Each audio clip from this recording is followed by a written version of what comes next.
Assalamualaikum warahmatullahi wabarakatuh. Perkenalkan, nama saya Ahmad Dedi Setiadi, mahasiswa program Pascasarjana IAIN Salatiga. Pada kesempatan kali ini, saya akan mempresentasikan tugas mata kuliah Sistem Evaluasi Pembelajaran Pendidikan Agama Islam dengan judul Hasil Belajar sebagai Objek Penilaian.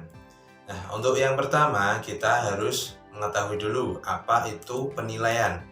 Jadi penilaian itu adalah upaya atau tindakan yang dilakukan untuk mengetahui sejauh mana tujuan yang telah ditargetkan tercapai atau tidak. Nah, jadi penilaian ini memiliki peran yang penting dalam pembelajaran untuk mengetahui ketercapaian dari pembelajaran itu sendiri. Nah, untuk mengetahuinya maka dibutuhkan penilaian. Ya, nah yang selanjutnya bahwa penilaian itu juga memiliki objek. Nah, apa itu objek penilaian itu? Nah, jadi objek atau sasaran penilaian itu yaitu segala sesuatu yang menjadi titik pusat pengamatan karena penilai menginginkan informasi tentang sesuatu tersebut sehingga hasilnya dapat diketahui. Ya, jadi dalam penilaian itu pasti ada objeknya atau sasaran yang akan dinilai sehingga menjadi lebih jelas penilaian itu dan tercapai tujuan dari pembelajaran itu sendiri. Nah, di dalam kurikulum kita saat ini yaitu kurikulum 2013 yaitu menerapkan penilaian autentik. Nah, apa itu penilaian autentik? Nah, yaitu bentuk penilaian yang menghendaki peserta didik menampilkan sikap atau afektif dan menggunakan pengetahuan atau kognitif dan keterampilan atau psikomotorik.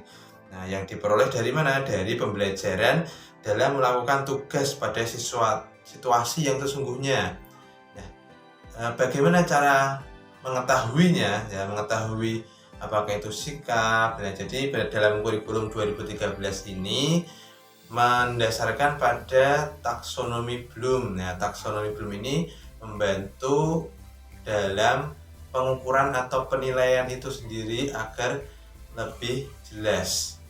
Nah, taksonomi ini berisi kata kerja operasional yang memungkinkan taksonomi Bloom ini digunakan sebagai dasar dalam penyusunan indikator pencapaian kompetensi yang dibuat di awal pembelajaran sehingga pembelajaran ini lebih nyata, terlihat lebih jelas apa yang akan dilakukan. Nah, berisi kata kerja operasional yang akan membantu pendidik agar menentukan jalannya atau langkah-langkah pembelajarannya. Nah, taksonomi Bloom ini juga melingkupi ranah kognitif, afektif, dan psikomotor.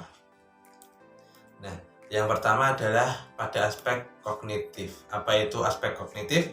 Nah, ranah kognitif ini adalah perubahan perilaku yang terjadi dalam kawasan kognitif yang meliputi kegiatan sejak dari penerimaan stimulus eksternal oleh sensori, penyimpanan dan pengolahan dalam otak menjadi informasi hingga pemanggilan kembali informasi ketika diperlukan untuk menyelesaikan masalah. Nah, itu langkah-langkah dalam kognitif ya, kognitif dalam setiap manusia seperti itu. Jadi manusia ini dari stimulus kemudian ditangkap oleh sensor, kemudian disimpan dalam otak, diolah, kemudian yang dibutuhkan akan ditampilkan kembali seperti itu.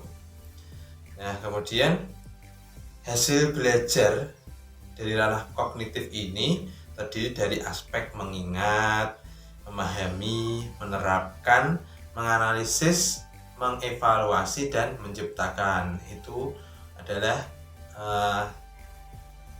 tingkatan ya, tingkatan dalam ranah kognitif, tingkatan pemikiran ya. Dalam taksonomi Bloom ada tingkatan C1 atau dari kognitif. Nah, C1, C2 sampai C6 ini menggambarkan adalah sebuah tingkatan.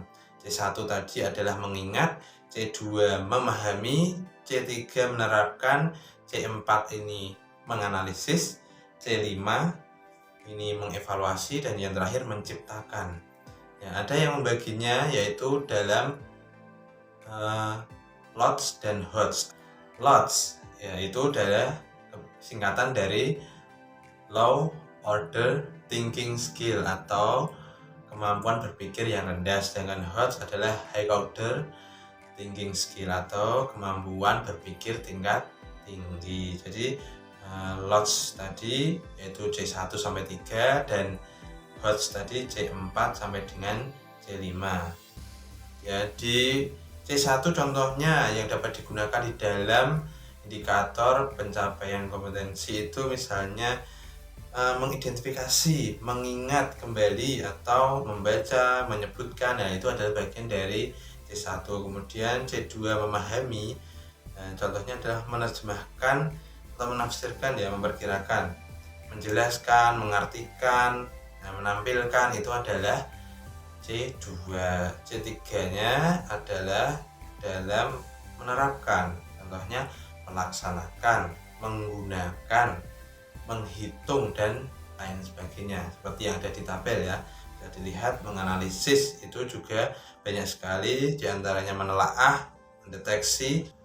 C5 atau mengevaluasi. Nah, ini adalah kata kerja yang bersifat menilai, atau dari sini juga termasuk HOTS ya. Tadi contohnya di dalam tabel itu mengecek, mengkritik, membuktikan, dan masih banyak lagi. Yang terakhir menciptakan, yaitu membangun, merencanakan, kemudian membuat. Itu contoh dari kata kerja operasional yang diciptakan atau digunakan dalam merumuskan indikator pencapaian kompetensi.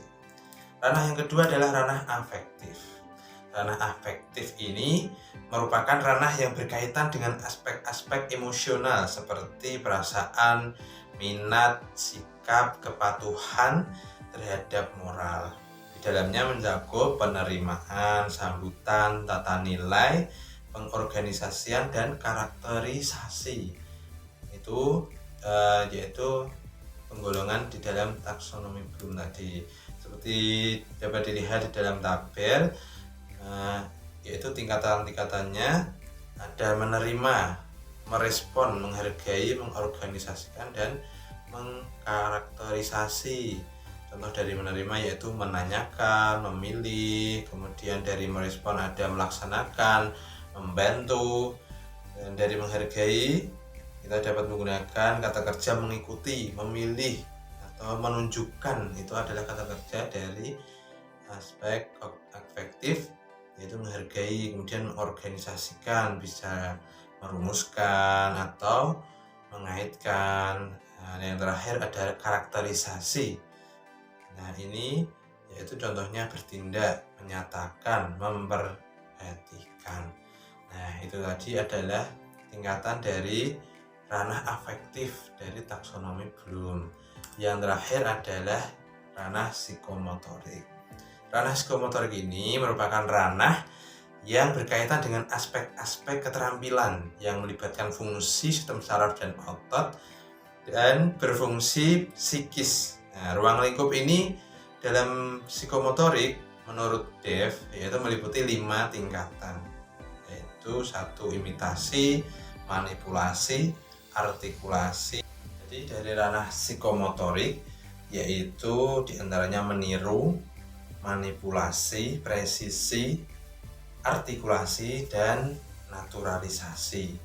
Nah, kata kerja yang dapat digunakan misalnya dalam P1 atau meniru itu menyalin, mengikuti, mengulangi. Kemudian dari P2 atau manipulasi itu membuat kembali, melakukan, melaksanakan. Di antaranya ya dari P3 atau presisi contohnya menunjukkan, melengkapi, dan sebagainya. Dari artikulasi dapat membangun, mengatasi, dan dari naturalisasi atau P5 ini mendesain atau menentukan atau mengelola. Nah, jadi kata kerja ini digunakan dari awal ya, dari merencanakan pembelajaran ini, yaitu dalam indikator pencapaian kompetensi. Nah, indikator tersebut akan digunakan sebagai acuan dalam penilaian. Nah, jadi apakah yang akan dinilai? Nah, itu menggunakan indikator yang menggunakan kata kerja operasional ini. Jadi ranah-ranah yang akan dinilai. Ranah misalnya tadi ada ranah kognitif, ada ranah afektif dan psikomotor. Jadi pembelajaran ini lebih jelas arahnya, kemudian penilaiannya juga lebih autentik sehingga dapat tercapai tujuan dari pembelajaran itu sendiri. Nah, demikian dari penjelasan saya. Kurang lebihnya saya mohon maaf. Saya akhiri. Wassalamualaikum warahmatullahi wabarakatuh.